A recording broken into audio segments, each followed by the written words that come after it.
This video is sponsored by SBO Digital Marketing. SBO Digital Marketing இலிருந்து ஒரு அரிய வேலைவாய்ப்பு work from home based on mobile part time full time jobs available.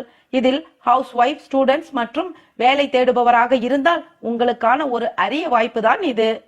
நீங்கள் இந்த டைமில் தான் ஒர்க் பண்ண வேண்டும் என்ற கட்டாயம் இல்லை. உங்களுடைய ஃப்ரீ டைமில் ஒர்க் பண்ணினாலே போதும்.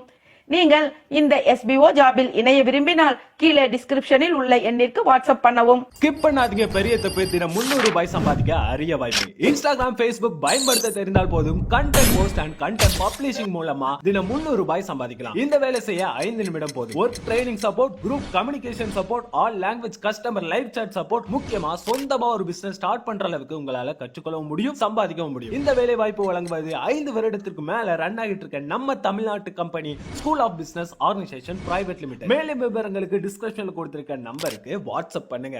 உருவு கண்டு எல்லாமே வேண்டும் என்று உதங்கருக்கு புரிய வைத்தார் ஸ்ரீகிருஷ்ணர். உதங்கர் ஒரு மகரிஷி, மாபெரும் ஞானி. பாரத யுத்தத்தின் போது குருஷேத்திரத்தில் பகவான் ஸ்ரீகிருஷ்ணர் விஸ்வரூபம் எடுத்ததை அறிந்து அந்த காட்சியை காண கொடுத்து வைக்கவில்லையே என்று வருந்தினார். அதை அறிந்த கண்ணபிரான் அவருக்கு விஸ்வரூப தரிசனத்தை தந்தருள ஆனந்த பரவசத்தில் மூழ்கினார் உதங்கர். வேறென்ன வேண்டும் என்று உதங்கரிடம் கேட்டார் ஸ்ரீகிருஷ்ணர். இதைவிட வேறென்ன வேண்டும் என்று மெய்சிலித்தார் உதங்கர். எனினும் கண்ணன் மீண்டும் வற்புறுத்தவே, எனக்கு எப்போது தாகம் எடுத்தாலும் நான் வேண்டும் போது தண்ணீர் கிடைக்க வேண்டும் என்றார். இந்த எளிய வரத்தை உடனடியாக வழங்கினார் ஸ்ரீகிருஷ்ணர். நாட்களோ கடந்தது. ஒரு நாள் பரந்த மணல்வெளி பகுதியில் பயணம் செய்து கொண்டிருந்தார் உதங்கர். அப்பொழுது அவருக்கு கடும் தாகம் எடுத்தது. கண்ணா தாகம் என்று கண்களை மூடி துதித்தார்.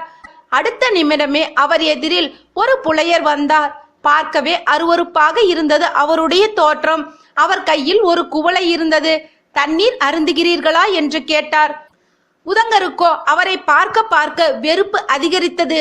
வேண்டாம் என்று மறுத்துவிட்டு வேகமாக அங்கிருந்து நகர்ந்தார். பின்பு, கண்ணா, இது என்ன அநியாயம் என்று குமிறினார் உதங்கர். கண்ணன் உடனே காட்சி தந்து, எதனை அநியாயம் என்கிறீர்கள் என்று கேட்டார். வரம் வழங்கிவிட்டு அதனை பயன்படுத்த முடியாதபடி செய்யலாமா என்றார் உதங்கர். தாகம் எடுக்கும் பொழுது தண்ணீர் வேண்டும் என்றீர்கள், அதற்குத்தான் ஏற்பாடு செய்தேனே, நீங்கள் தானே அந்த தண்ணீரை மறுத்தீர்கள் என்றார் கண்ணன். சாமர்த்தியமாக பேசுவதாக என்ன வேண்டாம் கிருஷ்ணா, அந்த தண்ணீரை ஒரு தீண்ட தகாதவன் கையிலா கொடுத்தனுப்புவது? தண்ணீர் கொடுத்தனுப்ப உனக்கு வேறு யாருமே கிடைக்கவில்லையா என்று கோபப்பட்டார் உதங்கர். அடடா, நீங்கள் இதையெல்லாம் தாண்டியவர், மேம்பட்டவர் என்றுதானே நினைத்தேன், அது தவறாகிவிட்டதே என்றார்.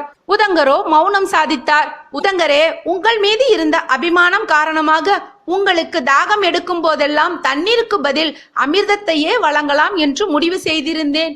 இந்திரனை அழைத்து உங்களுக்கு அமிர்தத்தை அளிக்க சொன்னேன். அவரோ தயங்கினார். அமிர்தத்தை பெறக்கூடிய அளவிற்கு அவர் என்ன அத்தனை உயர்ந்தவரா என்று கேட்டார். நீங்கள் மாபெரும் ஞானி என்று அவரிடம் உங்களுக்காக பரிந்துரைத்தேன்.